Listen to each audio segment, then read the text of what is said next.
Bueno, pues vamos a entrar en el tema en profundidad de la electroquímica, ¿vale? Todo lo visto anteriormente es todo introductorio y son, digamos, conocimientos base para aplicarlo a la electroquímica. Entonces, las reacciones de oxidación-reducción pues son la base importante de una parte de la química que se llama la electroquímica, que está dedicada al estudio de los llamados procesos electroquímicos, ¿vale? Los procesos electroquímicos son de dos tipos.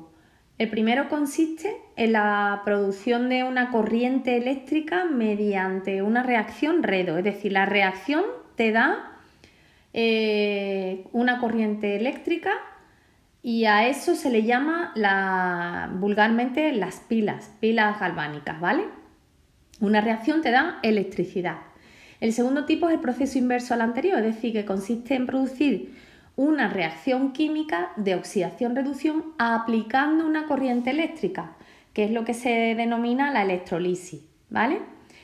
La electrolisis, además de ser importante por todo lo que históricamente ha tenido de importante para el desarrollo de las ideas actuales sobre la naturaleza eléctrica de la materia, hoy en día, por ejemplo, tiene un gran interés industrial para obtener y purificar diversos metales y así como pues, otros productos químicos, ¿vale? Entonces, de los dos procesos electroquímicos, vamos a empezar por las pilas galvánicas. Como hemos visto antes, las reacciones redox, en las reacciones redox hay una transferencia de electrones, ¿verdad? Desde el que se oxida hasta el que se reduce, desde el reductor al oxidante. ¿Se podría conseguir entonces, pensáis que estos electrones, en lugar de pasar directamente de uno a otro, lo hiciesen a través de, por ejemplo, un circuito externo? Es decir, ¿se lograría producir una corriente eléctrica? Pues así es, ¿vale? Y lo vamos a ver con un ejemplo bastante sencillo. Vamos a ver el ejemplo sencillo. Vamos a suponer que tenemos un vaso con una disolución de sulfato de cobre que tiene un color azul intenso debido a los iones cobre 2+, ¿vale? Entonces, introducimos una lámina de zinc, ¿vale? ¿Y qué vamos observando? Pues que a medida que va pasando el tiempo, se va perdiendo el color azul intenso de los iones cobre 2+. Y al mismo tiempo en la lámina se va depositando, ¿vale? En la lámina se va depositando cobre, ¿vale? Lo que es cobre metálico. Entonces, al cabo de cierto tiempo, también se puede observar que parte de la chapa de zinc se ha disuelto, ¿de acuerdo? Ha disminuido su grosor. Luego, entonces, ha tenido lugar espontáneamente la siguiente reacción redox, en la que el zinc, ¿vale? Como veis, pasa a zinc 2+, es decir, es lógico entonces que estas chapitas de zinc que hemos metido pierda grosor en zinc, ¿vale? En el zinc inicial. ¿Por qué? Pues porque parte del zinc se ha pasado a disolución, ¿vale? Luego, el cobre, que es azul intenso, en disolución, pues lo que ocurre es que se deposita en la lámina de zinc, ¿vale? Bien, entonces, esta reacción, ¿por qué se produce? Porque el zinc metálico tiene cierta tendencia a pasar a la disolución en forma de iones zinc 2+. Cada ion que sale de la lámina deja en ella sus dos electrones, que pasa instantáneamente a uno de los iones cobre de la disolución, que de esta forma se transforma en cobre metálico y lo que hace es que queda recubriendo la lámina de zinc, ¿vale? ¿Qué pasa con los iones sulfato? Pues los iones sulfato no sufren ningún cambio, son iones espectadores, ¿vale? Es importante destacar una cosa, que los electrones que están en juego en el proceso de oxidación-reducción no abandonan la lámina de zinc, ¿vale? No abandonan la lámina de zinc. Entonces, si quisiéramos producir, como hemos dicho, corriente eléctrica, es decir, que pasase estos electrones por un circuito externo, podemos forzar, ¿vale? O podemos forzar a los electrones a que pasen por ese circuito eléctrico externo y por lo tanto, empleando la misma reacción redox que hemos puesto aquí, construir una pila que suministrase corriente eléctrica, ¿vale? Bueno, pues para eso lo que hay que hacer es separar físicamente los dos procesos de la reacción, es decir, el proceso de la oxidación y de la reducción, de tal forma que tengan lugar en dos compartimentos distintos. Y eso es lo que vamos a hacer. Vamos a tener un vaso en el que vamos a tener la lámina de zinc y una disolución de sulfato de zinc, ¿vale? En este caso tendremos los iones zinc 2+ y los iones sulfato en disolución. En este tendremos los iones cobre 2+ y los iones sulfato en disolución, ¿vale? Esto es cobre sólido y esto es zinc sólido, ¿vale? Fijaos, en esta reacción de arriba el zinc pasa a zinc 2+. Luego él se reduce, se oxida, ¿vale? Este es el proceso de oxidación. Es decir, el zinc sólido pasa a disolución cediendo 2 electrones. ¿A dónde van esos 2 electrones? Pues el cobre que está en disolución los capta, los debería de captar y pasar a cobre sólido. Y este sería el proceso de reducción. Para que los 2 electrones del zinc que están separados con el del cobre se pongan en contacto, vamos a poner un cablecito, ¿vale? Un cablecito que haga pasar los electrones en este sentido, ¿verdad? Del vaso donde se produce la oxidación al vaso donde se produce la reducción, ¿de acuerdo? Vale. Ya tenemos, parece ser, pues circulando los electrones de un vaso a otro, pero claro, si os fijáis, hay una parte por aquí que está el circuito abierto, el circuito no está cerrado, ¿vale? Tendríamos que cerrar el circuito. ¿Qué podemos hacer? Bueno, pues lo que se suele hacer en estos casos es colocar aquí en medio de los 2 vasos lo siguiente. Vamos a poner lo que se llama puente salino, que consiste en un tubo, en un hueco en el que en los extremos se colocan unos algodones para que no deje salir la disolución que vamos a colocar dentro del tubo salino.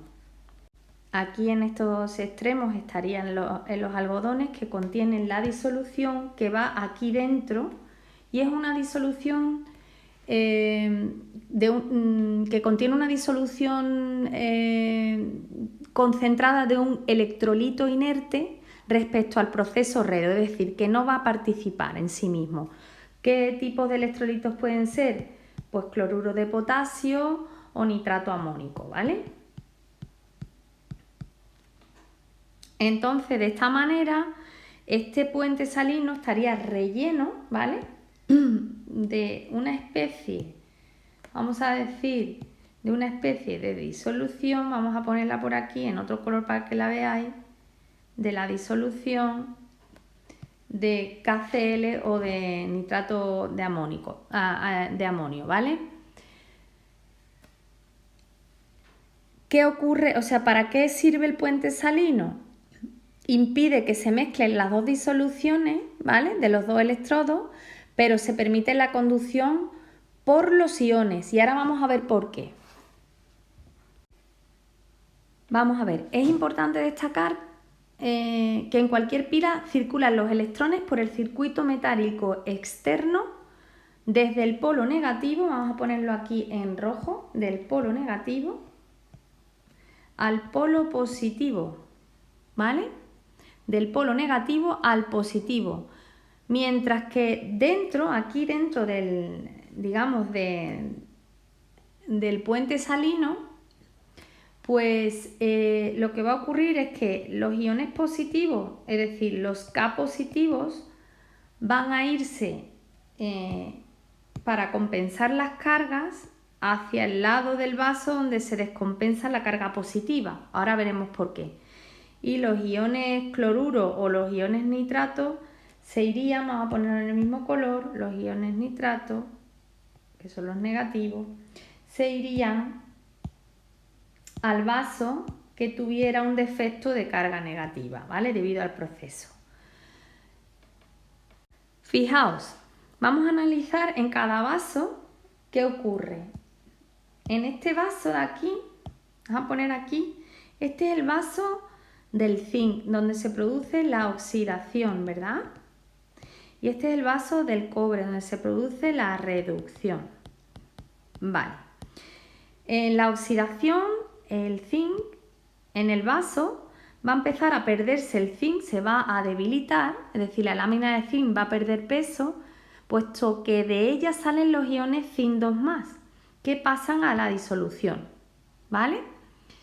Mientras que los electrones lo ganan la del cobre, ¿vale? Y además gana el cobre en este caso, esta lámina de cobre de aquí ganaría peso porque el cobre en disolución, que está en disolución, pasaría y se depositaría en la lámina, ganaría peso, ¿lo ves? La de disolución cogería los 2 electrones de la otra cuba y ganaría peso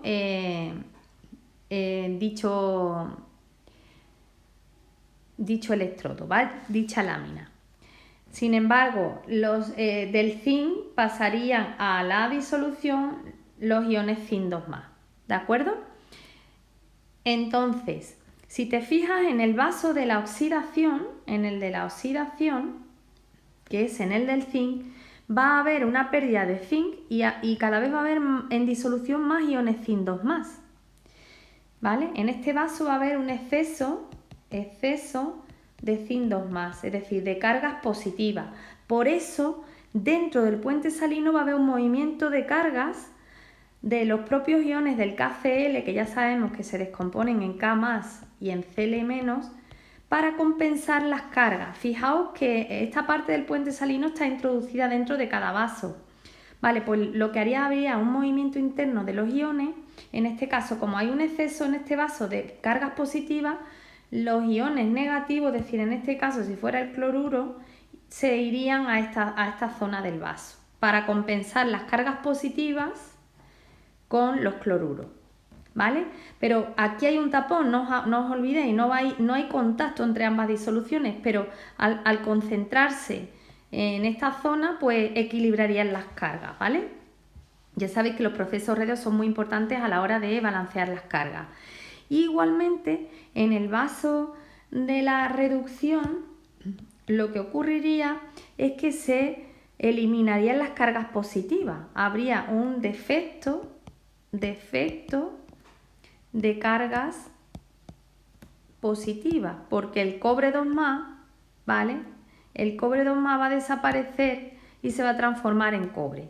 Entonces, como hay un defecto de cargas positivas, pues el ion potasio es el que se va a ir a esta zona, a este vaso donde hay un defecto de carga positiva. Entonces, la función del puente salino es cerrar el circuito de la corriente eléctrica para que se produzca la pila. La segunda es balancear las cargas en la reacción redox de la pila. Entonces, si nosotros pusiéramos aquí en medio un voltímetro, ¿vale? Lo que veríamos es que observaríamos el paso de la corriente eléctrica, ¿vale? Entonces, en la pila galvánica, en el ánodo siempre se produce la oxidación y en el cátodo la reducción, ¿vale? Esto por un lado, en el ánodo la oxidación y en el cátodo la reducción. Importante, ¿vale? Ahora, En este caso, el ánodo corresponde, vamos a ponerlo en negro, el ánodo corresponde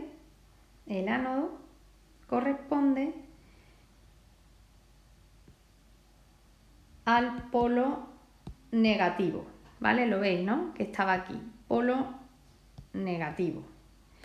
Y el cátodo correspondería en la pila al polo positivo, que es donde se produce la reacción, ¿vale? La última cosa que tendríamos que comentar de las pilas galvánicas, o también llamadas pilas Daniell, es que se representan de la siguiente forma con la siguiente notación. Lo voy a escribir aquí. En la pila siempre se coloca a la izquierda el electrodo que hace de polo negativo, ¿vale? Entonces, el polo negativo sería este vaso de aquí, ¿vale? Este de aquí, ¿verdad? Pues se pondría zinc 2 más, porque es el orden en el que se produce la oxidación, los iones sólidos, o sea, la lámina de zinc pasaría a zinc 2 más, acuoso, se pondría 2 barras verticales que indicarían la separación del puente salino, y luego se colocaría el otro vaso, que lo tendríamos que poner en el orden en el que se reduce, ¿vale? Esta sería la notación científica, la notación de una pila Daniell o pila galvánica. Y ahora sí, todo esto es lo que podemos hablar de pilas galvánicas.